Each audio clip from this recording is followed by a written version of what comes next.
ദേശീയ പണിമുടക്കാണ്. അതുകൊണ്ട് എന്താണ് പ്രയോജനം ചോദിച്ചു കഴിഞ്ഞാൽ, നമ്മുടെ ഇന്ത്യയിൽ അല്ലെങ്കിൽ നമ്മുടെ കേരളത്തിൽ എന്തെങ്കിലും പ്രതിഷേധങ്ങൾ ഉണ്ടായിട്ട് എന്തെങ്കിലും ഫലം ഉണ്ടായിട്ടുണ്ടോ എന്നാണ് ഞാൻ ചോദിക്കുന്നത്. അപ്പോൾ അവിടെ കുറച്ച് പോലീസുകാരുണ്ട്, അത് നമ്മളെ അറിയുന്നവർ തന്നെയാണ്. ശരിക്കും അവർക്ക് പോലൊന്നും ലീവില്ല. കാരണം നഗരത്തിൻ്റെ ഒരു കാവലായിട്ട് അവർക്ക് ഇന്ന് ലീവ് കിട്ടിയിട്ടില്ല. അത് ഒരു ലോറി വന്നു, അവർ തടുത്തു, അവർ വേറൊരാളെ കയറ്റി വിടുകയാണ്, വണ്ടി കിട്ടാത്ത ഒരാളുണ്ട് എന്നാൽ. അപ്പോൾ ശരിക്കും പറഞ്ഞാലേ എന്താണെന്ന് വെച്ച് കഴിഞ്ഞാൽ, പറയുമ്പോൾ നമ്മൾ കൊറോണ കാലത്ത് എങ്ങനെയായിരുന്നു അതേപോലെയല്ല, എന്നിരുന്നാലും ഏകദേശം അതേപോലെ തന്നെയുള്ളൊരു അവസ്ഥയാണ് ഇപ്പോൾ മണ്ണാർക്കാട് നഗരം. നാട്ടിലത്തെ കാര്യങ്ങളിൽ പറയേ വേണ്ട, ഒരു മനുഷ്യല്ല. കാരണം ഒരാളെ പോലും പുറത്ത് കാണാൻ പറ്റില്ല. അപ്പം നമ്മൾ ഇന്നലെ പോയ പോലെ തന്നെ ഇന്നും ഒന്ന് നഗരപ്രദക്ഷിണം ചെയ്യാം. എങ്ങനെയുണ്ട്, ആരൊക്കെ ഉണ്ട് എന്നൊക്കെ ഒന്ന് അറിയണമല്ലോ. അപ്പോൾ ഇതാണ് നഗരത്തിൻ്റെ അവസ്ഥ. പൊതുവെ ഇന്ന് രാവിലെ കുറച്ച് ആളുകൾ, പാർട്ടിയുടെ ആളായിട്ടുള്ളത്, അവർ വന്നത് കുറച്ച് പ്രതിഷേധവും കാര്യങ്ങളൊക്കെ ഉണ്ടായിരുന്നു. നമ്മളപ്പോൾ ഇവിടെ വരാൻ പറ്റിയില്ല. അപ്പോൾ ഈ ഒരു പ്രതിഷേധം കൊണ്ട് നമുക്ക് എന്തെങ്കിലും രീതിയിൽ മാറ്റങ്ങൾ കിട്ടണം എന്ന് കരുതിയിട്ടാണ് പ്രതിഷേധിക്കണേ. പക്ഷേ വേറൊരു കാര്യമുണ്ട്, നമ്മളൊക്കെ പ്രതിഷേധിക്കുമ്പോൾ നമ്മൾ ഭക്ഷണം കഴിച്ചിട്ടാവും പ്രതിഷേധിക്കുക. തീർച്ചയായിട്ടും പട്ടിണിയായിട്ട് ആരും പ്രതിഷേധിക്കില്ല. അപ്പോൾ ഒരുപാട് വാഹനങ്ങൾ, ലോറികൾ ഇങ്ങനെ പോകുന്നുണ്ട്. അപ്പോൾ ഇനിയിപ്പോൾ ഏതെങ്കിലും രീതിയിൽ അടുത്ത ഒരു പ്രതിഷേധം വരുമ്പോൾ ഈ ലോറിക്കാരൊക്കെ നിങ്ങൾ തീർച്ചയായിട്ടും കടത്തി വിടണം. കാരണം നമുക്ക് വേണ്ടിയിട്ടുള്ള ഭക്ഷണ സാധനങ്ങളായിരിക്കാം. എന്നിരുന്നാലും എന്തായാലും അവരെ നിങ്ങൾ തടുക്കാനോ വേണ്ടാത്ത പറയാനോ പോവരുത് എന്നാണ് എൻ്റെ ഒരു അഭിപ്രായം. അപ്പോൾ ഇവിടെ ടൗൺ ഏരിയയിൽ നിന്നും ഒരു വണ്ടികളില്ല. സാധാരണ അവിടെയൊക്കെ ഓട്ടോ സ്റ്റാൻഡാണ്, അവിടെ നിന്ന് ആരുമില്ല.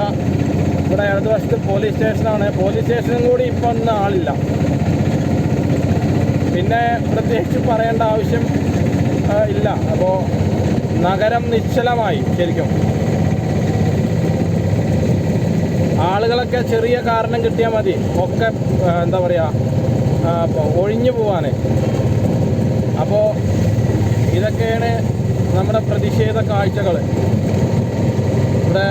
ഇവിടെ വെച്ചിട്ടാണ് പിന്നെ രണ്ട് പാർട്ടികളും തമ്മിൽ അങ്ങോട്ടും ഇങ്ങോട്ടും പോയത്, അലകടലിൽ പോലെ. പിന്നെ ഇപ്പോൾ കുറേ ആൾക്കാർ കുടുങ്ങിയിട്ടുണ്ട് ശരിക്കും. എങ്ങനെയാണെന്ന് വെച്ച് കഴിഞ്ഞാൽ അറിയാത്തവരുണ്ട്, എന്താ പറയുക, അങ്ങനെ അറിഞ്ഞിട്ട് ചിലപ്പോൾ അവസ്ഥയിലൂടെ പോകുന്ന ആൾക്കാരുണ്ട്. മണ്ണാർക്കാടൊന്നും തീരെ ആളില്ല. ഒന്നാമത് ബസ് സ്റ്റാൻഡിലൊന്നും ആളില്ല.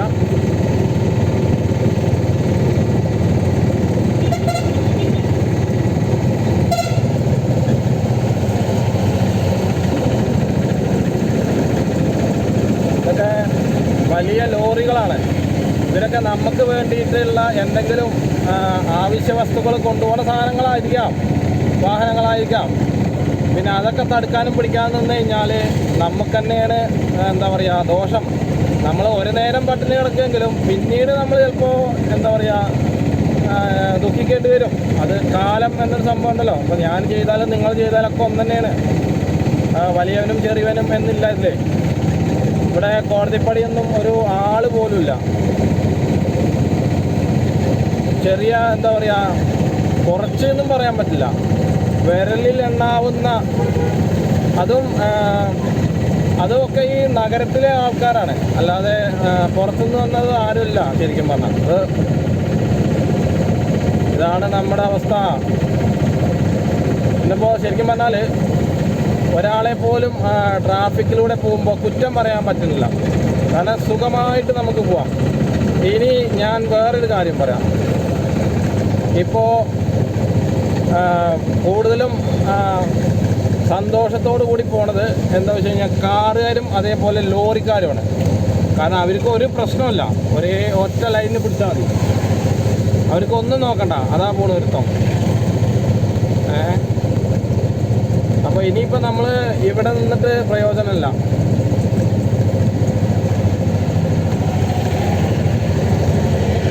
അത്യാവശ്യത്തിനായിട്ട് വരുന്നവർ മാത്രം, പ്രത്യേകിച്ച് ഹോസ്പിറ്റലിൽ, അല്ലാതെ വേറെ ഒരാൾ പോലില്ല. ഇനിയിപ്പോൾ കുന്തിപ്പുഴയ്ക്ക് പോയിട്ട് കാര്യമില്ല, കാരണം ഇവിടെ എങ്ങനെയാണെങ്കിൽ അവിടെ എന്താവും എന്ന് ആലോചിക്കണേ. അപ്പോൾ നമുക്ക് മെല്ലെ തിരിക്കാം.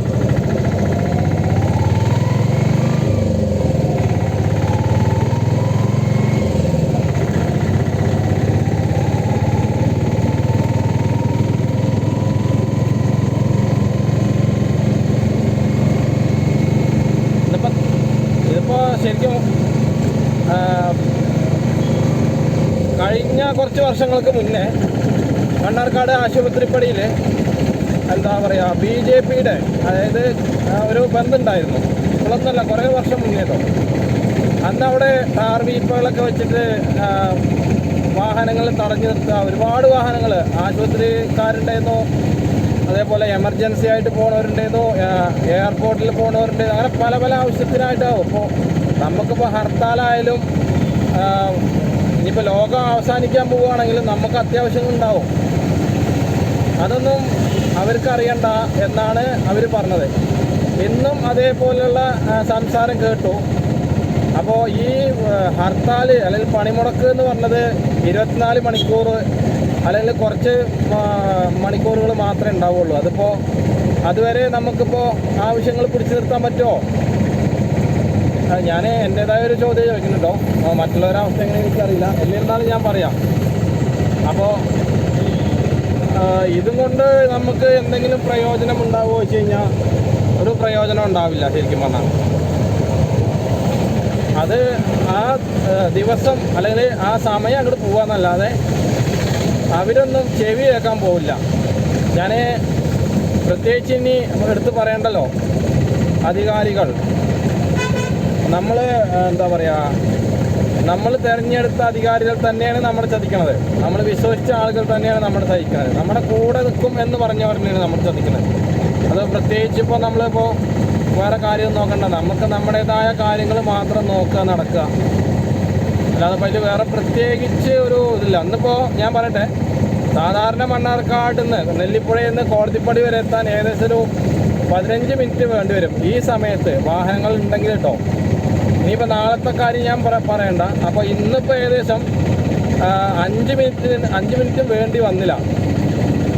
അപ്പോൾ റോഡിൽ എന്താ വെച്ച് കഴിഞ്ഞാൽ നമ്മൾ നമ്മുടേതായ ആ സ്വന്തം ചിന്തയിലൂടെ പോകുമ്പോൾ നമുക്ക് എന്താ കുറച്ച് കാര്യങ്ങളും സ്പീഡും അതേപോലെ ഇനിയിപ്പോൾ എതിരെ നിന്ന് വരുന്ന വാഹനങ്ങളൊക്കെ നമുക്ക് ശ്രദ്ധിക്കാൻ കഴിയും. ഇനിയിപ്പോൾ നാളെ ഞാൻ പ്രത്യേകിച്ചിട്ട് പറയണ്ട.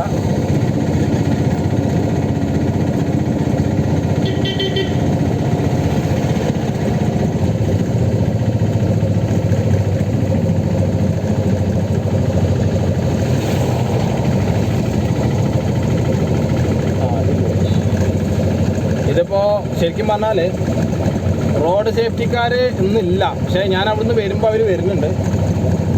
അവർ എന്താണ് ഏതാണെന്നൊക്കെ നോക്കാൻ പോവാണ്. നല്ല കാര്യമാണത്. സത്യം പറഞ്ഞാൽ എന്തൊരവസ്ഥയാണെന്ന് ആലോചിച്ച് നോക്കുകയാണെങ്കിൽ നമുക്കിവിടെ കുറച്ച് നേരം നിൽക്കാം. കാരണം നിന്നിട്ടും കാര്യമില്ല.